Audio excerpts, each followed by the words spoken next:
Assalamualaikum warahmatullahi wabarakatuh. Halo teman-teman, bagaimana kabarnya? Semoga sehat selalu ya. Perkenalkan, nama saya Muhammad Dimas Roman Kusuma dan ada teman saya Saya Amalia Deta Farel.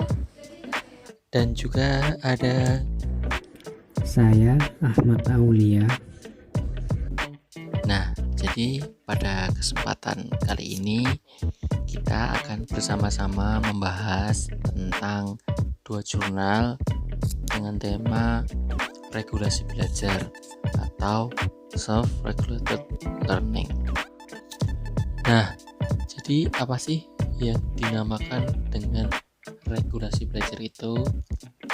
Self-regulated learning biasa juga diartikan dengan gabungan antara pengendalian dan keterampilan diri dalam belajar yang menjadikan siswa lebih termotivasi dan memudahkan proses pembelajaran.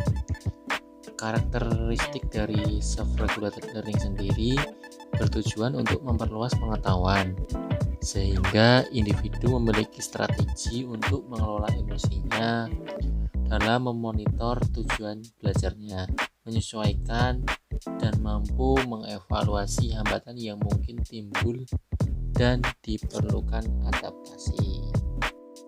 Nah, ini teman-teman untuk identitas jurnalnya. Kita mereview dua jurnal. Yang pertama berjudul Peningkatan Self-Regulated Learning, siswa melalui konseling ringkas berfokus solusi. Kemudian jurnal yang kedua, Strategi Self-Regulated Learning untuk menurunkan tingkat prokrastinasi akademik siswa. Nah, untuk jelasnya nanti bisa dibaca ya teman-teman terkait identitas jurnalnya. Selanjutnya untuk metode penelitian yang digunakan.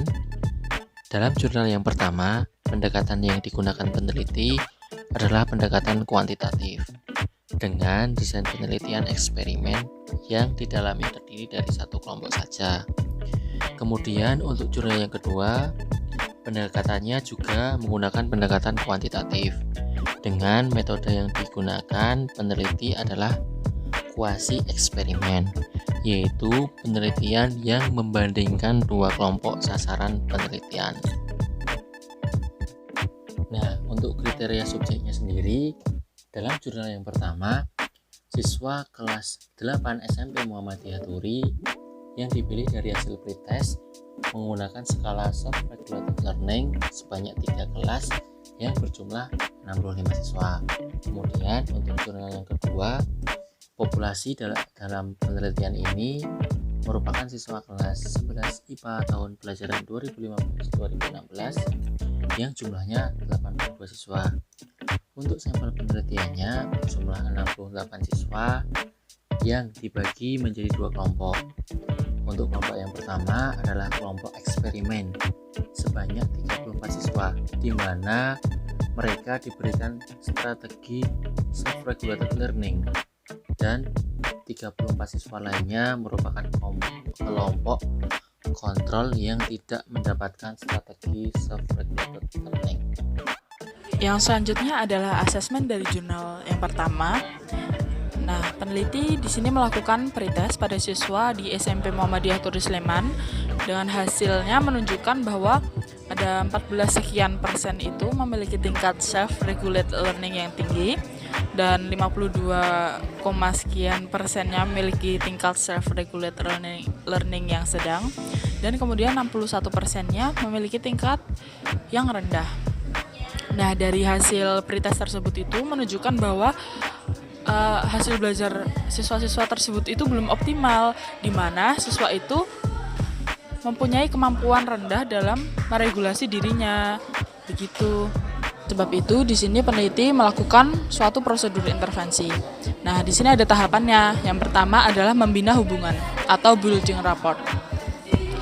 Nah, yang kedua adalah identifikasi masalah yang dipecahkan. Nah, pada tahap ini itu merupakan salah satu langkah dalam proses konseling yang dapat mengembangkan tujuan dan intervensi yang dapat meningkatkan suatu perubahan. Kemudian yang ketiga adalah penetapan tujuan. Nah, pada tahap ini konselor itu mendorong konseli untuk merancang tujuan yang ingin dicapai. Nah, yang keempat adalah perumusan dan implementasi solusi. Nah, pada tahap ini itu konselor merancang suatu intervensi alternatif dengan cara mereaksi masalah dari berbagai bentuk perilaku yang bermasalah tadi. Nah, strategi yang digunakan konselor ini untuk mengacu terjadinya suatu perubahan. Begitu. Nah, yang terakhir adalah termination, evaluation, dan tindak lanjut. Nah, teknik yang digunakan pada tahapan ini ialah scaling question, di mana ini untuk melihat perubahan yang terjadi pada konseli berdasarkan dengan perbandingan yang terjadi pada awal. Nah, kalau tadi pada jurnal yang pertama, yang selanjutnya adalah asesmen pada jurnal yang kedua. Nah, pada jurnal yang kedua ini, perilaku prokrastinasi itu diduga terjadi pada siswa kelas 11 di SMA AN 1 Ngamprah, Kabupaten Bandung Barat. Nah, berdasarkan hasil observasi terhadap beberapa siswa dan wawancara terhadap beberapa guru, ini tuh ditemukan beberapa siswa itu masih melakukan penundaan tugas. Nah, kemudian dilakukan serangkaian post-test terhadap 68 siswa yang dibagi menjadi 2 kelompok. Di mana kelompok yang pertama merupakan kelompok eksperimen yang berjumlah 34 siswa dan diberikan strategi self-regulate learning. Kemudian untuk kelompok yang kedua adalah sejumlah 34 siswa yang merupakan kelompok kontrol yang tidak mengikuti strategi self-regulate learning. Saya Ahmad Aulia. Di sini saya akan menjelaskan intervensi jurnal yang kedua.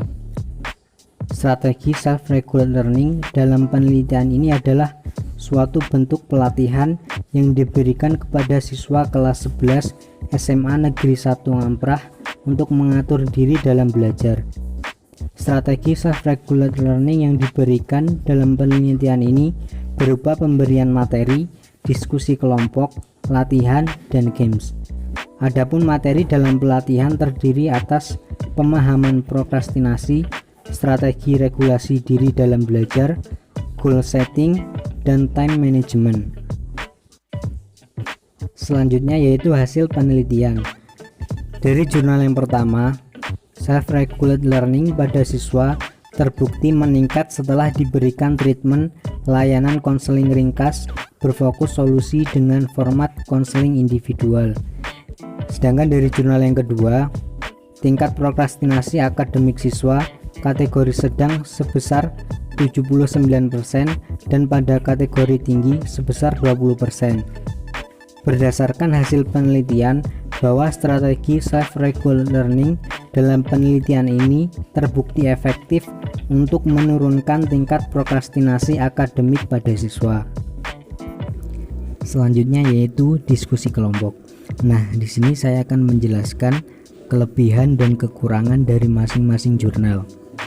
Kelebihan pada jurnal yang pertama yaitu proses penelitian terdahulu dan intervensi dijelaskan secara rinci tahapannya serta kriteria subjek jelas. Sedangkan kelebihan pada jurnal yang kedua banyak teori dan referensi penelitian terdahulu. Kemudian kekurangan pada jurnal yang pertama tidak menggunakan kelompok kontrol melainkan hanya kelompok eksperimen. Kemudian kekurangan dari jurnal yang kedua terlalu banyak teori yang dimasukkan. Mungkin sampai di sini dulu ya teman-teman pembahasan kita mengenai 2 jurnal dengan tema regulasi belajar. Jika ada yang belum jelas bisa ditanyakan di kolom komentar. Jangan lupa like and share ya teman-teman. Terima kasih. Assalamualaikum warahmatullahi wabarakatuh.